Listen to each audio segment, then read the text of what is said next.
Patrick Castelnau, sur écoute. J'ai un cambriolage sur Saint-Gély. Pas de problème. On s'y rend. Bonsoir, monsieur. Bonsoir. Bon, alors, ils ont pris quoi? Les bijoux, voilà, il faut demander à ma femme. D'accord, d'accord. Les bijoux, essentiellement. Ok. Ils ont ouvert, ils ont pas pris l'argenterie, mais ils ont éparpillé tout ce qu'il y avait dedans, partout. Et voilà la chambre. Alors je vous laisse rentrer, parce que là, c'est... Mais vous voyez, par exemple, là-dedans, j'avais une parure d'une de mes tantes, elle n'y est plus. Tout d'un coup, je réalise... Mais... Ouais, bah, c'est ça, hein. C'est l'horreur. Enfin là, je sais même pas si je vais pouvoir dormir. Les voleurs ont emporté pour plusieurs milliers d'euros de bijoux et foulards de luxe. Mais certains objets comptent souvent bien plus que leur valeur en argent. Tout ce qui est matériel, ça passe. Mais c'est côté sentimental, quand un parent vous donne quelque chose, vous y tenez, quoi. Voilà, bon, voilà, c'est tout, c'est toujours pareil. Hein, c'est comme nous tous. Hein, bon, Ça se remplace pas. Ça se remplace pas, voilà. Bon. Ce soir-là, c'est la 4e effraction pour les gendarmes de Montpellier. Ouais. Au revoir. Et ce n'est pas la dernière. Bon, Des tentatives ou des cambriolages comme celui-ci, il y en a un toutes les 90 secondes en France. Soit 200 000 par an, selon le ministère de l'Intérieur. Ces 3 montent en l'air n'ont pas eu le temps de dévaliser cette maison. Rapidement prévenus, les policiers les ont vite arrêtés. Il faut dire que pour mettre fin au fléau, l'État a mis les moyens. Des unités spécialisées de police et gendarmerie ont été créées dans tous les départements. Étienne 68 de TV 870, bravo. Pendant plusieurs mois, nous avons suivi le quotidien de ces groupes anti-cambriolage à Mulhouse et Fréjus. Top, les gars, top. Des enquêtes longues et difficiles, surtout quand ils ont affaire à des gangs bien organisés. Ça commence.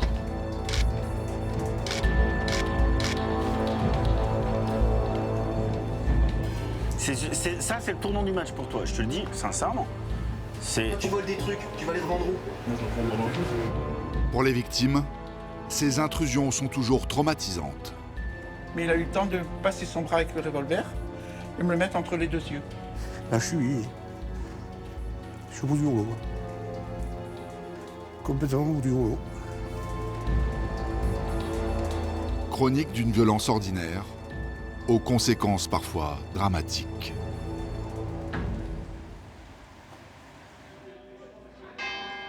À Mulhouse, dans un quartier résidentiel, des garages ont été fracturés. Ce cambriolage d'apparence banale n'est pas aussi anodin qu'il n'y paraît. Est-ce que c'est là qui est... Bonjour, Major. C'est la police. Bonjour, monsieur. C'est pour cette raison que Mathieu, brigadier chef du groupe anti-cambriolage de la police, a fait le déplacement. Il y a quoi comme moyen d'accès ici? Ici, la porte du garage. Ici? Visiblement, il passe sous la porte. Elle a été forcée. D'accord, elle a été forcée. Au pied de biche, il force au niveau du verrou. Oui. Il déboîte. Oui, mais c'est... Oui. Et après, il rentre dessous. Et le montant Vous avez des caméras dans les garages? Non? D'accord. Donc entre 2h et 2h30, vous m'avez dit que vous avez entendu du bruit? Oui. Du bruit de ferraille? Voilà. Un élément retient l'attention de Mathieu. Aucune voiture n'a été volée. Les cambrioleurs ont juste emporté le matériel facile à transporter. Il vous a été dérobé quelque chose? Le matériel de pêche. Matériel de pêche, d'accord. Toute la gamme. Épuisette, tout... Ah oui, d'accord. Les stabilisateurs pour la carpe, Oui, tout. tout. Ah oui, Oui. d'accord. Est-ce qu'il se vend facilement sur le bon coin? Bah oui. Pour Mathieu, ce fric-frac est signé. Ou ailleurs. Oui. Le gang des pilleurs de caves vient de frapper une nouvelle fois. Depuis plusieurs semaines, cette bande dévalise les sous-sols des immeubles dans tout Mulhouse. Une razzia d'une ampleur inédite. C'est 4, 5, 10 par semaine, quoi. Et puis, des fois, c'est beaucoup plus parce qu'il peut arriver que sur une série, ils fassent 14 caves au même endroit la même nuit, quoi. Donc là, c'est 14 faits. Là, on est à peu près à 160 faits depuis le début de l'été, donc c'est énorme. Alors pour mettre le gang hors d'état de nuire, les techniciens de la police travaillent comme sur une scène de crime. Sans aucun témoin, l'ADN et les empreintes laissées sur place seront des preuves capitales. Série de traces papillaires, c'est plus que ce qu'on a d'habitude. Il est temps de les arrêter. Les habitants sont à bout. Ça fait la 6e fois depuis qu'on est ici. Hein. Ça a été les caves 2 fois. 2 fois ici le garage tout seul et le reste ensemble. 6 fois. Mais le gang des pilleurs de caves semble insaisissable. Au commissariat, Mathieu et ses collègues épluchent les vols des derniers jours. Du 19 août, ils ont fait 16 caves. Le même soir, donc il y a eu 38 et 40 Jean-Martin, c'est ça? Ouais. Et tu vois, en date du 16 août, 37 rue Jean-Martin. Donc juste à côté, même rue, 2 jours avant. Moi, ce que je trouve le plus intéressant là, c'est vraiment la répétition, quoi. Par exemple, le 1er juin, 39 rue du Soleil. Là, il y a des caves qui sont impactées. Le 2 juin, 50 rue Jean-Martin. C'est juste à côté. Les enquêteurs pensent détenir enfin un indice, en tout cas une piste à exploiter. Par exemple, pour la 9 rue du Rouns, le 22, 4 caves. La bande semble avoir des quartiers de prédilection. Ils agissent sûrement près de leur domicile. D'accord. Voilà, on restait sur les lieux. Voilà. Voilà. Et donc, on est sur le secteur Cité-Briand. Voilà. Franklin. Et Dolaire. Ouais, Franklin. Ouais, c'est ça, et Dolaire, ouais, ça marche. Et donc là, on commence... Les policiers pensent avoir délimité le bon périmètre de surveillance. Ils en veulent pour preuve la facilité avec laquelle les voleurs font disparaître rapidement des objets de toutes les tailles.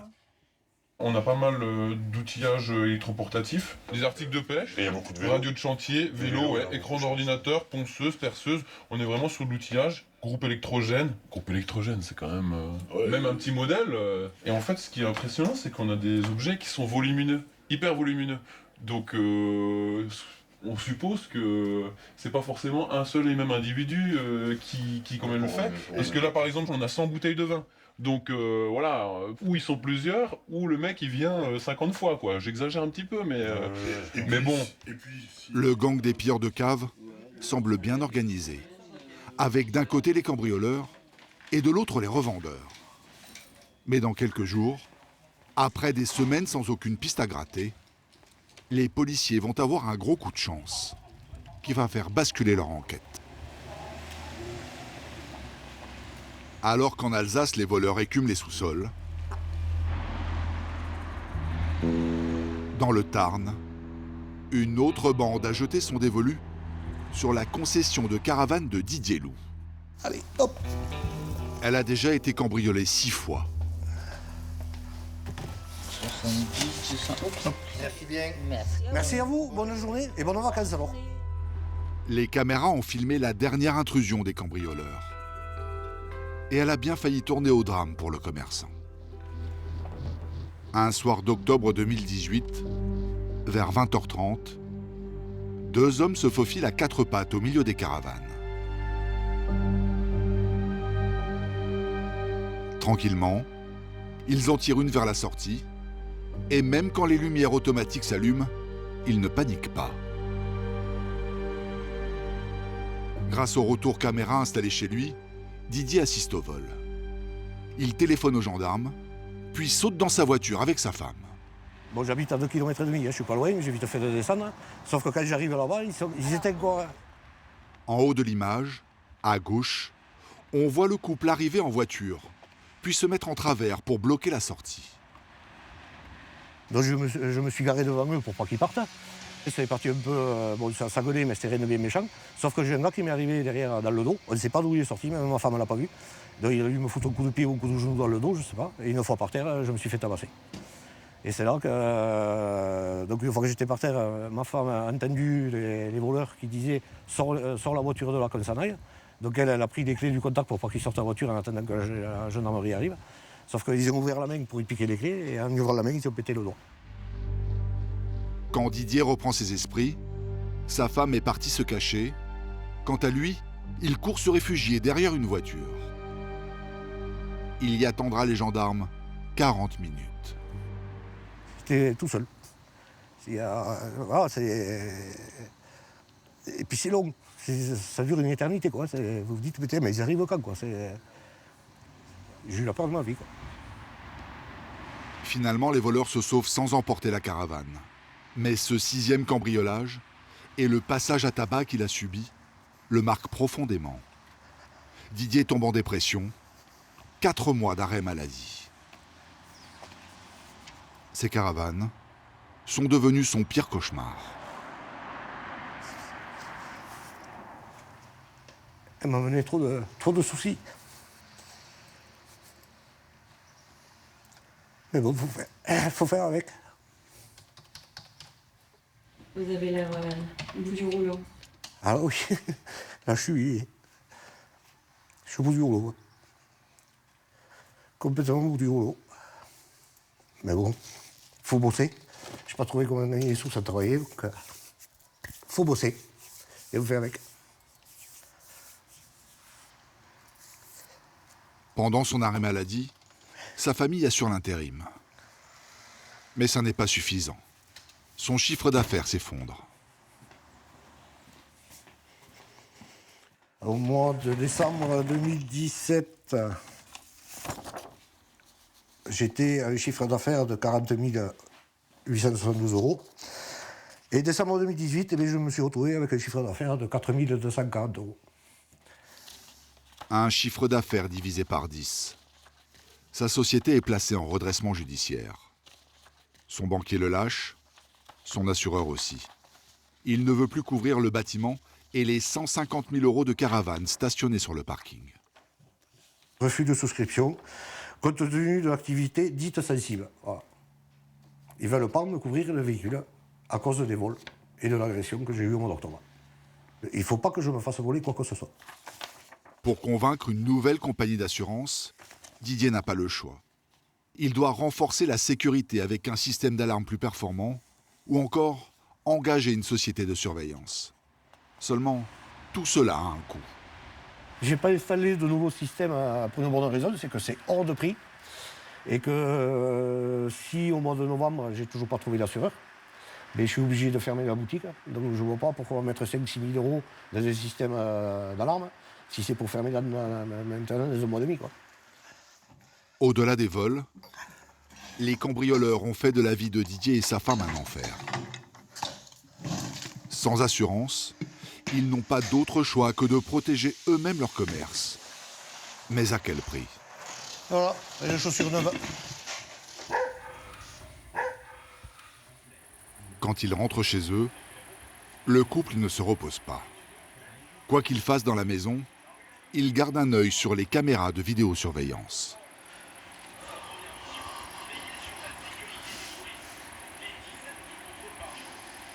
Toute la nuit, ou l'un ou l'autre, on regarde les caméras, on regarde un peu des émissions de télé, mais on passe plus de temps à regarder les caméras qu'à regarder la télé.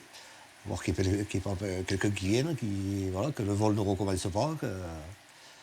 Mais dès qu'on voit une voiture passer derrière, hop, on la suit. Si elle roule doucement, on est plus attentif, voir si elle s'arrête ou pas. Hein. Dès qu'il y en a une qui passe devant le magasin, c'est le plan plus tard à 200 à l'heure, ça y est, ça recommence. Hein. Bon, puis des fois ça passe, donc voilà. Mais c'est ça toutes les nuits depuis 9 mois. Vous arrivez à en passer des soirées, tous les deux, des vraies soirées? Non. Ça peut arriver, un vendredi soir, on sort tard du boulot, on est crevé, elle n'a pas mis de cuisinier, on va manger au resto. Mais même au resto, c'est le téléphone sur la table avec les caméras, c'est ça, en permanence, tout le temps. On fait plus rien, on vit plus, je dirais même. C'est vrai que c'est le boulot, boulot. C'est lourd. Ouais. Voire inhumain. Ils ne dorment quasiment plus. La nuit, ils échangent des tours de garde devant l'écran de contrôle. À 21h, Blandine part se coucher. Ciao, bonne nuit, à demain. Elle se relèvera vers 1h et surveillera les caméras jusqu'à 4h du matin. Heure à laquelle elle part au travail. Elle est femme de ménage. Didier terminera la surveillance jusqu'à l'ouverture de son commerce. Le compte à rebours a commencé. S'il ne trouve pas rapidement un assureur, il devra mettre la clé sous la porte.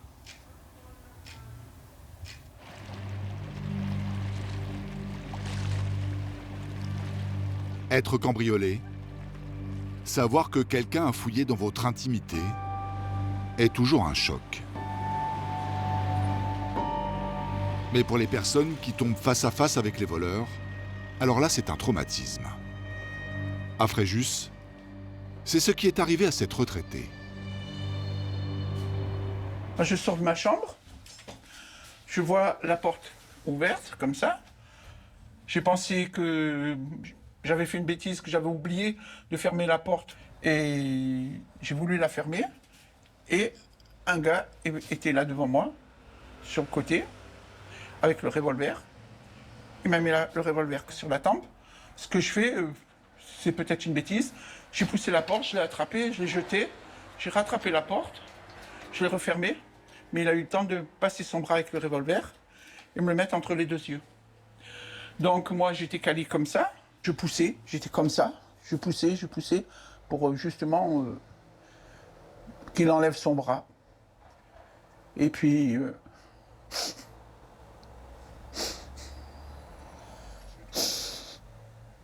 que j'aurais pu mourir. Qu'il aurait pu me tuer. Mais ce n'est pas fini. Marie est bousculée par un autre voleur qui était caché dans son salon. Les deux hommes arrivent à s'enfuir. La vieille dame a perdu le peu de biens qu'elle possède.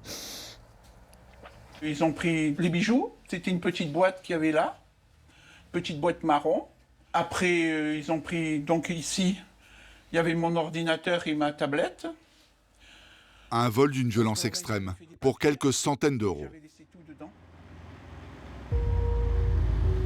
Mais 8 mois après son agression, la retraitée a peut-être une chance de voir un des deux hommes partir derrière les barreaux. Sébastien, le directeur d'enquête du commissariat de Fréjus, l'a convoqué. Car il tient peut-être une bonne piste. Donc le premier qui tenait l'arme n'avait rien dans les mains. Hein. Non, non.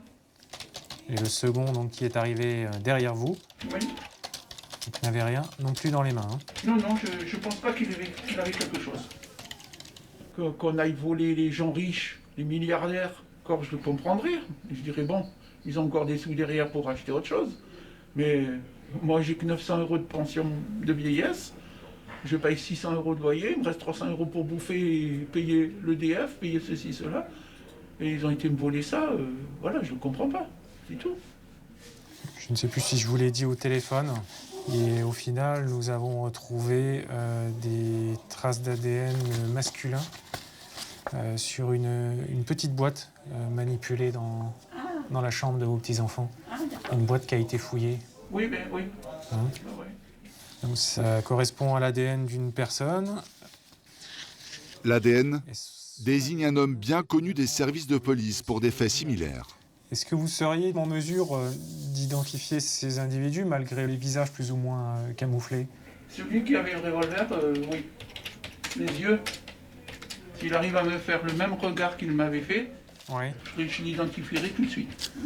On va voir si jamais cela vous dit quelque chose.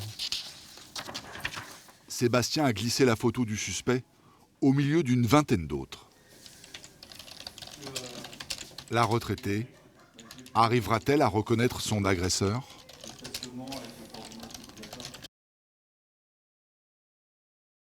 Je vais vous montrer des planches photographiques oui. Sur lesquelles il y a le portrait de 9 individus. Au commissariat de Fréjus, la vieille dame tente de reconnaître le cambrioleur qui l'a braqué chez elle avec une arme pour lui voler un ordinateur et quelques bijoux. Et c'est dur aussi d'accuser quelqu'un si... Bien sûr. Non, il faut être formel. Hein. Ah oui, c'est ça. Sur celle-ci. Elle ne parvient pas à l'identifier, mais ce n'est pas un problème pour l'enquêteur. L'ADN du cambrioleur a été identifié. Vous voyez autre chose? D'autres précisions à apporter? Non, à part que j'ai la trouille. Parce que toi, tu connais, tu t'es passé devant. Ouais. Le lendemain matin, dès 6 h, Sébastien et son collègue Christian partent vérifier l'adresse du suspect. Alors là, on va se rendre au domicile présumé du mis en cause pour être sûr, pour pouvoir l'interpeller, prévoir une opération, l'interpeller à une date prévue et de l'interpeller à coup sûr. Je vais monter à pied jusqu'à la résidence. Ouais. Donc je vais voir si déjà je vois son scooter. Ouais. Et ensuite je te préviens s'il descend. Ok. C'est comme ça? Ouais. Coup de chance, Christian croise l'homme qui sort de chez lui. Allô? C'est bien lui? D'accord. Ok. Quelques secondes plus tard, le suspect passe devant les deux policiers en scooter. Je suis arrivé au portail, il me passait devant. Donc on sait que demain matin il faut être là. Ouais. Il faut être là, c'est tout. T'as toutes les infos sur la résidence?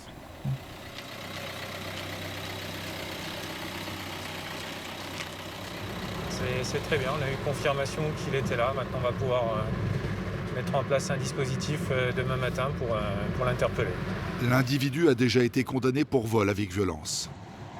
Son arrestation s'annonce musclée.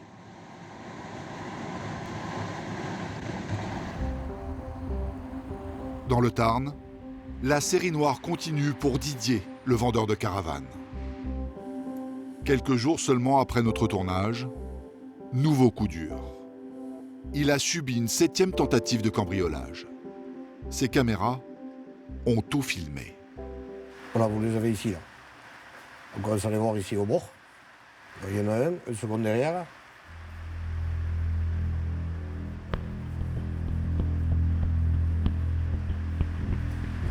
Le camping-car qu'ils essaient de m'enlever, c'est celui-là. Didier assiste au vol de chez lui. Sur ses écrans de contrôle, il envoie un ouvrir le capot pour couper l'alarme, tandis que l'autre tente de démarrer. Il appelle immédiatement les gendarmes qui sont sur place en un quart d'heure. Mais les malfaiteurs leur filent entre les doigts. Le vol a été évité in extremis, mais il y a de la casse. Ils ont coupé les fils, ils m'ont pété le Neyman. Du coup, le volant il est bloqué, on ne peut plus le manœuvrer, le véhicule. Et voilà, moi j'ai tout le système de démarrage. Une connerie encore à 400-500 € pour ma pomme. Car Didier n'est toujours pas assuré. À cause de tous ces cambriolages, aucune compagnie ne veut le couvrir. Aujourd'hui, il a un dernier espoir. Un rendez-vous à Castres, avec une compagnie d'assurance spécialisée dans les véhicules de loisirs. J'y crois pas trop, mais bon, ça coûte rien d'essayer.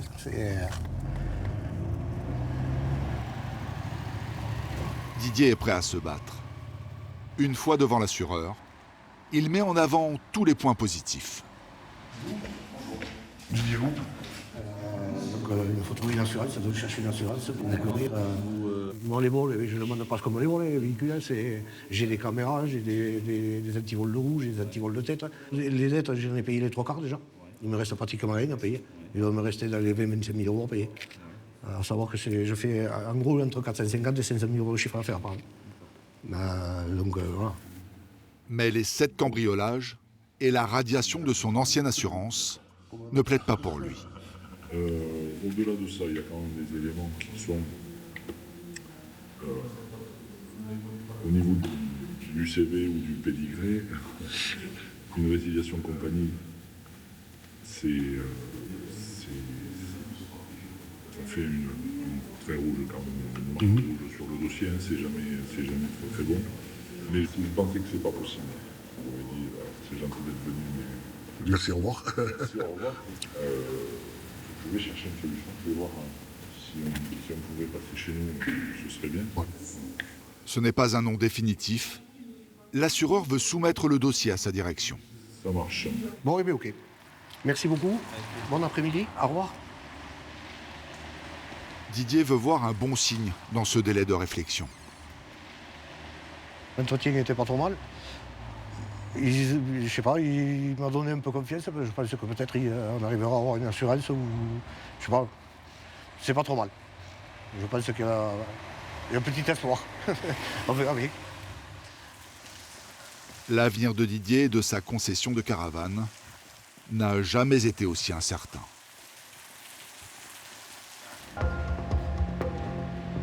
À Mulhouse, en revanche, l'enquête de Mathieu sur la bande des pilleurs de caves avance rapidement. Alors que les cambrioleurs menaient une nouvelle razzia en sous-sol, cet homme les a mis en fuite. Il en a même vu un très nettement. Est-ce qu'il avait un signe particulier? C'est pas naturel. Roux ou jaune, mais j'étais sûr qu'il était jaune. D'accord, un jeune. Un jeune. Ok. Reste à savoir si le cambrioleur se trouve dans le fichier des policiers. Donc je vous remets le tapissage qui sera avec le procès-verbal, et puis je vous laisse regarder à votre rythme.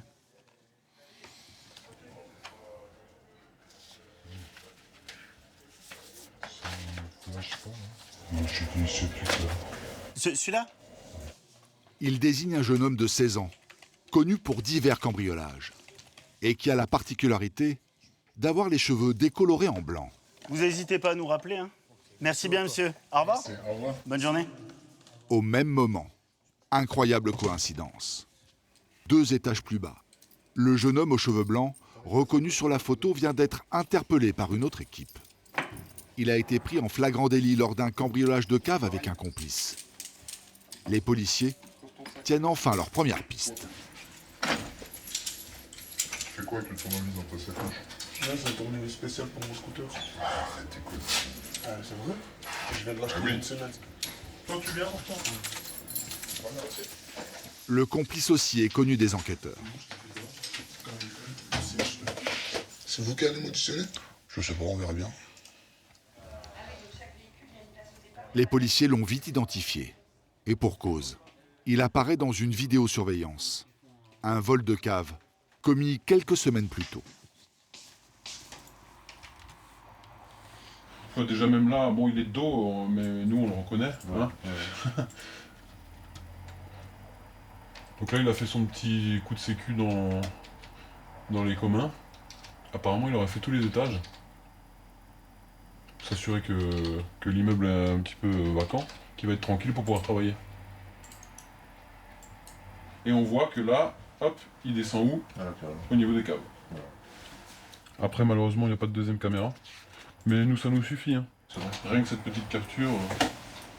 Les 2 jeunes sont accusés de cambriolage, mais pas seulement. Ils ont aussi frappé un retraité qui tentait de les empêcher de fuir. Merci. Alors, je te place en garde à vue pour un vol aggravé. Un vol aggravé? Ouais, un vol effraction, si tu préfères. Dans les caves. J'ai volé quoi? Ah, je sais pas encore. Et en plus, je te retiens des violences aggravées aussi. De quoi? Des violences aggravées. Comment ça, des violences aggravées? Sur la personne âgée. Quelle personne âgée? D'accord. Vous me relâcherez quand? Ah, ça, je ne sais pas. Après une nuit passée au commissariat, les 2 ados sont récupérés par leurs parents dès le lendemain. C'est bon pour lui? Vous pouvez le descendre? Ouais. Mais les policiers ne vont pas les lâcher. Ils ont un plan. Les suivre. Le temps d'identifier le reste de la bande.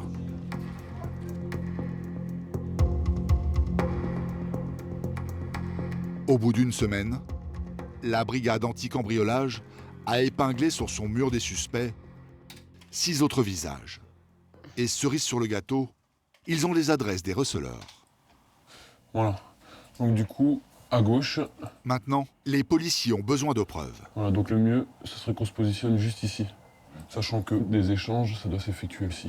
On veut montrer que des cambrioleurs mineurs amènent des objets volés à ces personnes-là. Qu'elles ne puissent pas, quand on leur dira bah ça, comment vous l'avez eu, pouvoir nier. Il faut matérialiser pour pouvoir le prouver, pour pouvoir leur montrer en photographie, voilà, vous êtes en contact avec un tel, vous êtes en contact avec un tel et tout ça. On fera les réglages que tout soit sur place, mais... Donc les caméras elles sont là, les batteries sont à jour. prends l'appareil photo aussi. Yes. On n'est pas trop mal. Il n'y a plus qu'à. Les enquêteurs vont effectuer leur surveillance depuis une camionnette banalisée. Un sous-marin, dans le jargon policier. On part à la pêche, mais on ne sait pas si on ramènera du poisson. Après, on y croit toujours. Si on n'y croit pas, on n'engage pas. Là, on engage et on y croit. Même un tout petit élément, ça suffira à nous satisfaire. Ils vont planquer devant le domicile d'un receleur bien connu. Le début de 8 heures d'attente. Franchement, on n'est pas trop mal là. Et maintenant, on patiente. Parce que c'est pas forcément des lève-tôt, c'est plus des oiseaux de nuit. Excellent. Ça commence à sortir. Le receleur présumé, c'est cet homme en blouson gris et casquette. Il est rejoint par les jeunes cambrioleurs de la bande déjà identifiée. Voilà. Donc là, il discute, il est au contact d'individus. Il y a de fortes chances qu'il participe lui aussi à la filière du recel. Voilà, donc là, on patiente, on patiente. Les policiers ont maintenant la preuve que la bande et les receleurs travaillent main dans la main. Dans 2 jours, ils vont lancer un vaste coup de filet qui, ils l'espèrent, mettra un coup d'arrêt au gang des pilleurs de cave.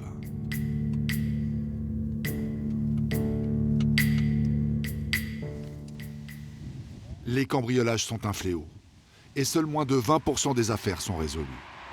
Face au manque de résultats, certains commerçants craquent. Ah Eric, elle te fait rêver la moto, non?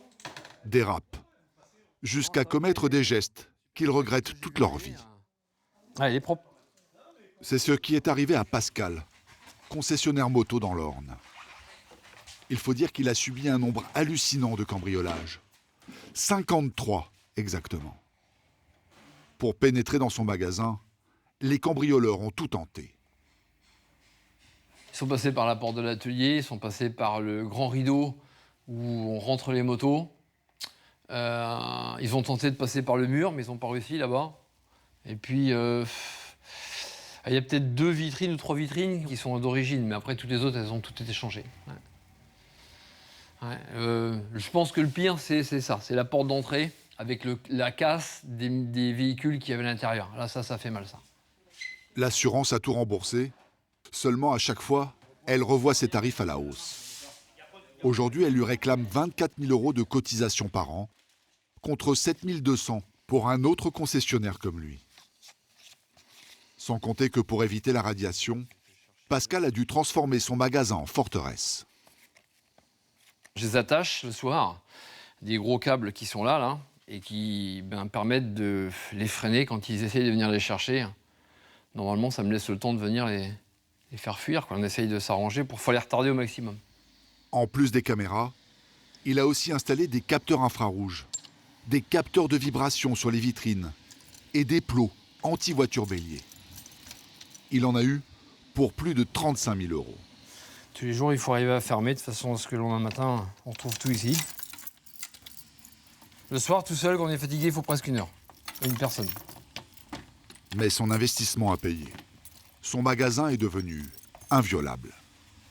Il faut savoir que ça va faire maintenant 6 ans qu'ils tentent de cambrioler et qu'ils n'y arrivent pas. Mais bon, après, la dernière fois, ça s'est mal passé. La dernière fois, c'était la 53e tentative de vol.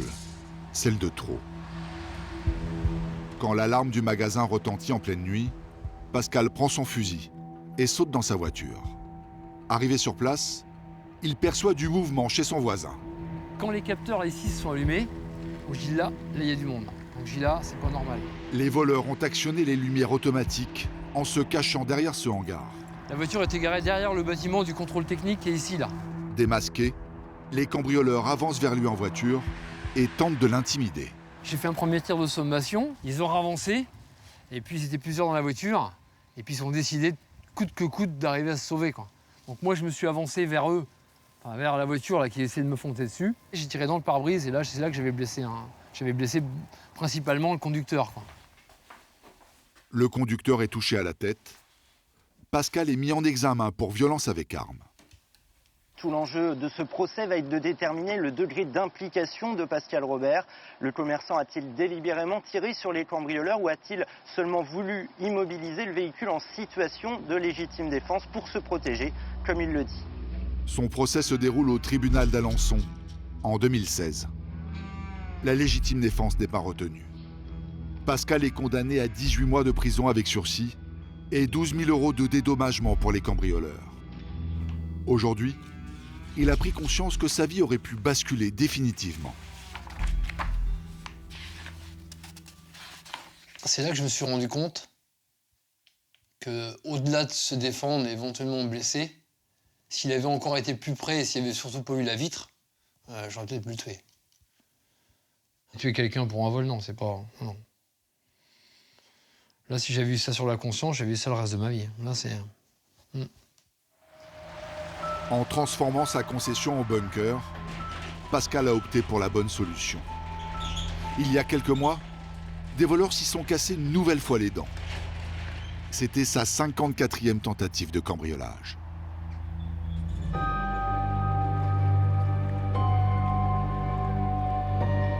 À Fréjus, Sébastien et 5 policiers partent interpeller un cambrioleur ultra-violent. L'homme n'a pas hésité à pointer un pistolet sur la tempe d'une vieille dame. Il y a toujours un risque, donc on fait attention. Il y a toujours ce petit stress quand même qui permet d'être vigilant. Le policier ne compte pas lui laisser le temps de réagir. Dans la journée, l'homme exerce un métier. Sébastien veut le cueillir à son départ au travail. Dans 25 minutes.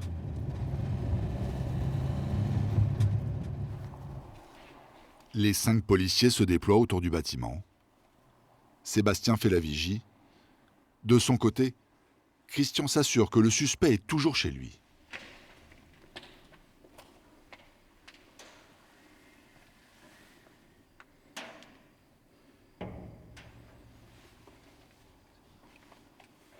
C'est tout con, mais le scout, il est dans le local à vélo.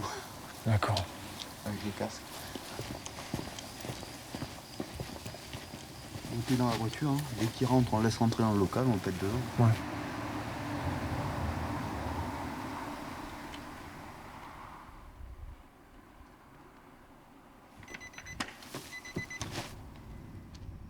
À 7 heures, l'homme ne va pas tarder à sortir.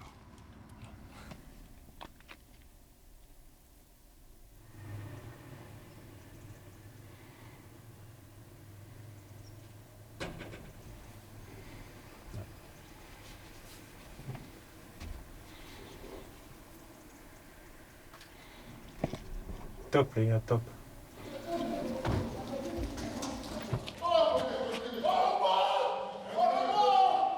Pour lui, la surprise est totale. Sur le moment, il ne comprend pas qu'il a affaire à des policiers.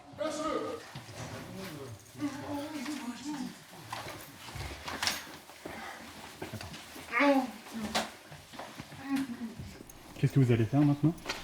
On va voir si on peut faire la perquisition au domicile du mis en cause. Ça s'est bien passé? Ouais, je pense qu'il a été très surpris. Mes collègues étant dans le local, c'est l'effet de surprise peut-être dans le noir. Bon, on va voir ça. Attends, tu me tiens? Je vais chercher mes trucs.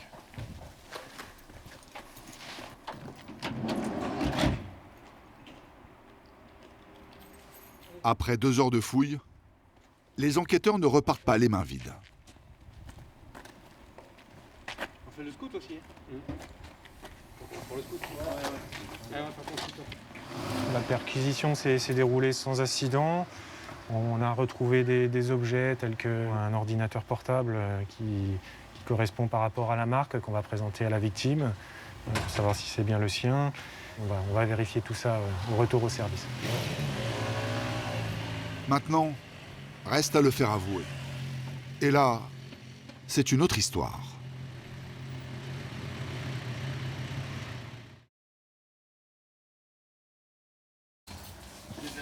Ça va?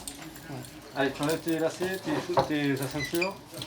Ta ceinture, tu vides tes poches, tu as encore des trucs. Au commissariat de Fréjus, Sébastien va auditionner le suspect qui aurait commis un cambriolage avec violence chez une vieille dame.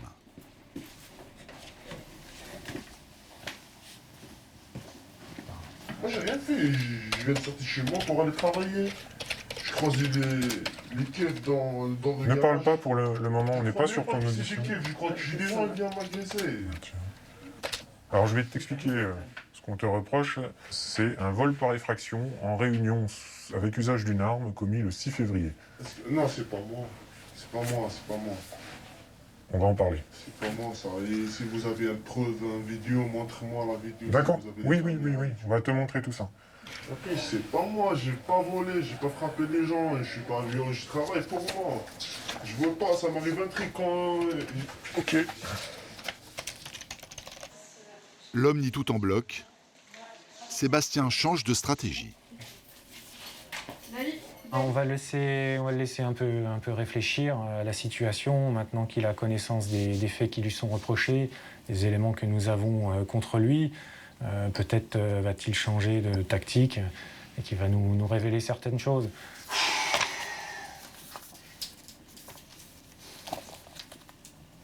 Au pire des cas, est-ce que vous avez suffisamment d'éléments pour le déférer au tribunal ? Oui, le simple fait d'avoir ces empreintes génétiques sur le lieu de commission des faits, ça suffit amplement, sachant qu'il ne s'explique pas de plus sur la présence de son ADN dans la propriété de la victime. À gauche, on prend les escaliers, on monte. Le lendemain, jugé en comparution immédiate, l'homme a fini par avouer sa participation au cambriolage. Mais il a nié avoir braqué la vieille dame avec un pistolet. Il a été condamné à 30 mois de prison et 5 ans d'interdiction de séjour en France. Tandis qu'à Fréjus, les enquêteurs bouclent leur enquête. À l'autre bout de la France, au petit matin, le commissariat de Mulhouse s'agite. Mathieu et 35 policiers s'apprêtent à faire tomber le gang des pilleurs de cave et les receleurs qui écoulent les objets dérobés. Bonjour à tous, est-ce que tout le monde peut se rapprocher, s'il vous plaît? Une ultime chose encore, notamment pour les receleurs, comme on est sur des perquis qui peuvent éventuellement déboucher sur des découvertes conséquentes, il y a un fourgon qui a été prévu. Au niveau des perquis, Stéphane va un peu vous dire aussi de faire preuve de discernement en matière d'éventuelles saisies. Voilà. Tout ce qui est vélo, on prend du matériel correct. Quoi. Je veux dire, c'est pas la peine de prendre des épaves. Hein. L'outillage, c'est pareil. Hein. Du gros outillage, quoi. C'est bon? Allez, et comme on dit à Mulhouse, hein.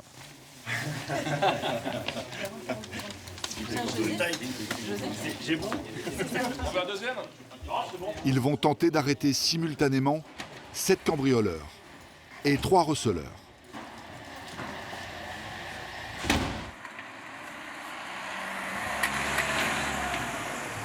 Mathieu et son collègue ont pour cible 2 frères en rupture familiale. Ils ont été logés par l'aide sociale à l'enfance dans un hôtel du centre-ville. Étienne 68 de TV 870, bravo. C'est quoi le risque sur ce genre d'opération? Le risque, c'est qu'ils aient des armes et il y a un autre risque qui risque de passer par les toits.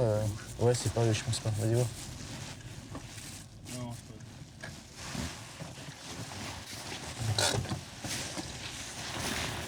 J'ai rangé, tu fermes bien la clé parce que... C'est là, hein. Ouais, faut que j'aille réveiller l'ascenseur. Allez, chacun à l'escalier, ouais. Il n'y a que toi qui as les clés. Ouais, il n'y a que moi qui ai les clés. Cinquième. Grâce au pass de l'hôtel, Mathieu a pu entrer discrètement dans leur chambre et les surprendre dans leur sommeil. Les 2 mineurs n'opposent aucune résistance. Les autres collègues, ils vont descendre et ils vous donnent la clé de la chambre aussi. C'est bon? Il n'y a pas de dégâts. Merci madame, hein, bonne journée. Au revoir. Toutes les équipes ont eu leur cible. L'opération est un succès. 870 bravo au retour avec une interpellation. La journée va être longue pour les policiers. Ils ont 10 suspects à entendre. Parmi eux, les 2 jeunes qu'ils avaient laissés filer pour remonter la bande. Maintenant, les enquêteurs peuvent révéler à l'un d'entre eux qu'il était déjà identifié par des caméras de vidéosurveillance. Devant l'évidence, le jeune avoue. C'est qui ça? C'est moi. Oh non. Ah ouais, des fois il y a des caméras cachées. Mais tu vas où, Kiki, là? Dans ma cave. Qu'est-ce que t'as volé? Un vélo Beachwind. Combien t'as pété de câbles? Je crois qu'il y avait 2 portes. Ok. Ah bah, c'est bon. Ah, tu vas me montrer les 50 de reste, là? Et même bien plus. L'adolescent a fracturé 70 caves. Dans le bureau voisin, Mathieu tente de convaincre un autre membre de la bande de donner le nom du receleur. Seulement, l'adolescent n'arrête pas de dire tout, et son contraire. T'as 1 heure. T'as 1 heure pour que ça soit propre, d'accord? Alors commence déjà à réfléchir à ce que tu as fait. Dans l'histoire, il est non. Ça, c'est le tournant du match pour toi, je te le dis sincèrement. Quand tu voles des trucs, tu vas les revendre où? Ouais, t'as jamais rien rendu à Ali. Voilà. Ah. Entre-temps, on n'a pas enfilé des perles. On t'a pris en photo, hein? On a fait des surveillances. On sait que tu vas là-bas. Tiens, regarde. Regarde si t'es pas beau. Et juste devant chez Ali, c'est sympa. Hein, mais de toute façon, je te montrerai en audition. Tu as jamais rien revendu à Ali? Alors tu l'as déjà revendu quoi? On est d'accord, merci. Donc les vélos que tu lui revends, il faut en parler en audition. Ils viennent d'où les vélos? Ça, il faut que ça sorte. Hein. Ils viennent d'où? Ça dépend des vols. De vol de câble. C'est parce qu'on est venu nous dire des choses? Un peu plus loin, le receleur est lui aussi sur le grill. Il dit ne pas parler français. Un interprète l'assiste. Tu dis pas toute la vérité. Alors, Egan, ça fait pas partie de l'audition.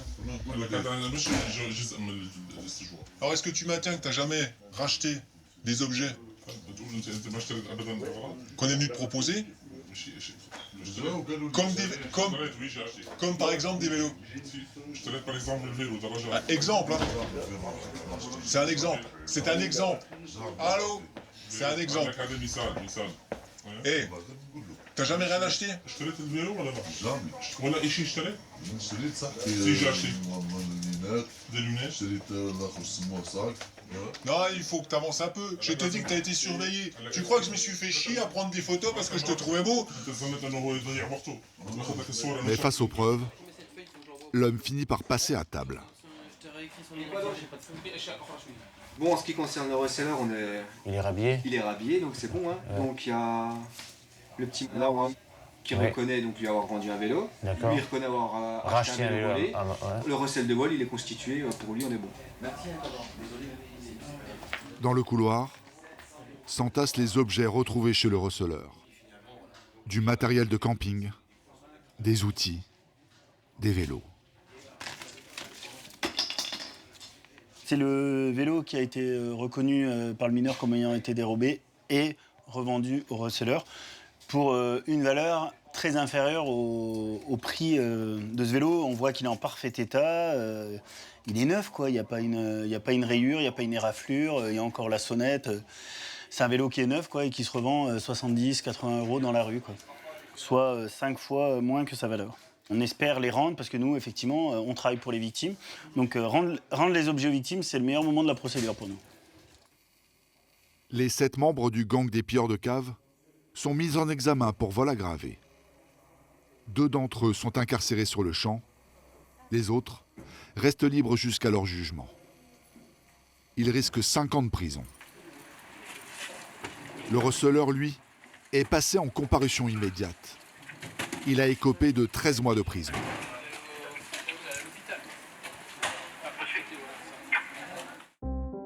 Dans le Tarn, c'est aussi une bande de voleurs qui a mis Didier dans une situation délicate.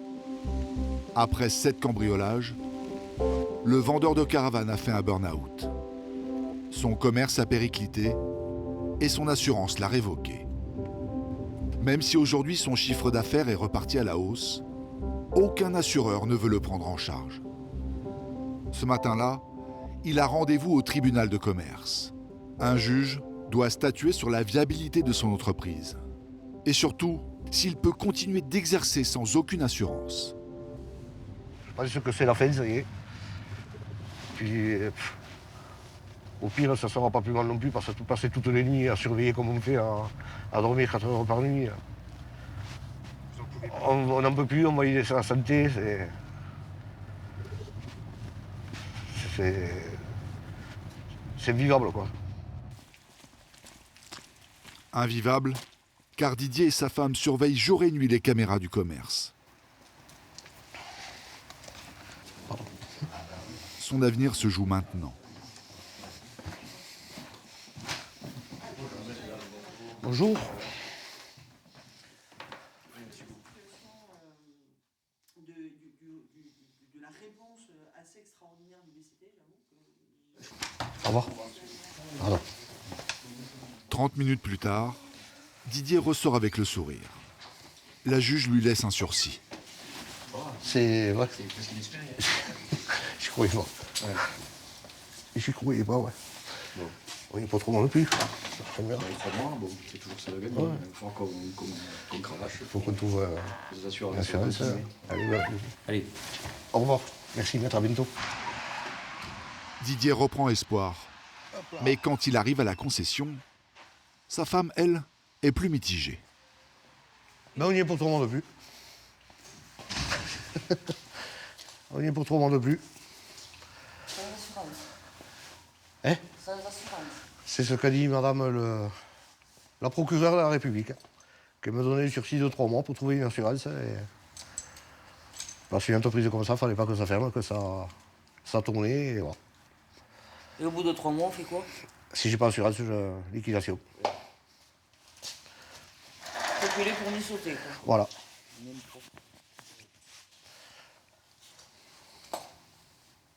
Eh bien, on va faire avec. Mais on va continuer à passer les nuits pendant 3 mois de plus. Ah, tu vas pas penser à ça, moi j'ai pensé, ouais. Seulement, son bel enthousiasme a été vite douché. 2 mois plus tard, il n'y a quasiment plus de caravane sur le parking. Cette fois-ci, le coup de grâce est venu de son propriétaire. Les bâtiments n'étant plus assurés, il lui a demandé de quitter les lieux. Ça fait mal au ventre. Ça me fait mal au ventre de coller cette affiche. Mais malheureusement, on ne peut pas faire autrement. Comme j'ai toujours pas trouvé d'assurance qui va me couvrir, j'ai été obligé de fermer la boutique.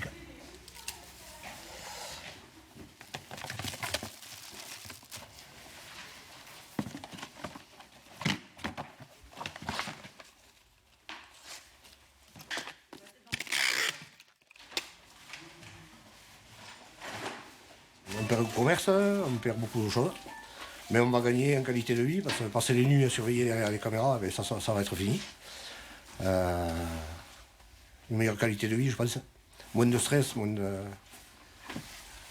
On y remet un peu plus de 4-5 heures par nuit, quoi. On pourra arriver à faire des nuits complètes, en fait. Ça fait 5 ans qu'on ne sait pas ce que c'est que de faire des nuits complètes. Le papier, c'est du bourrin.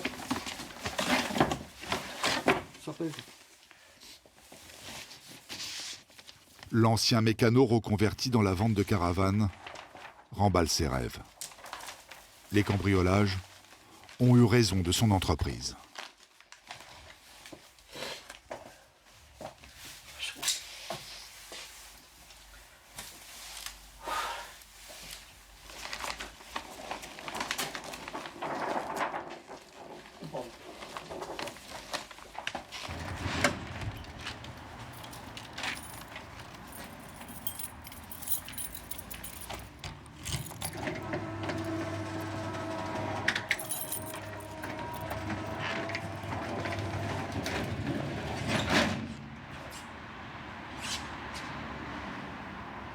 Ça y est, c'est la fin, c'est...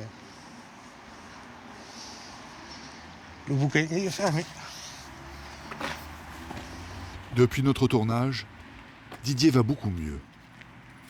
Il a retrouvé du travail comme salarié dans une concession automobile. Et même s'il n'est plus patron, il envisage aujourd'hui l'avenir plus sereinement.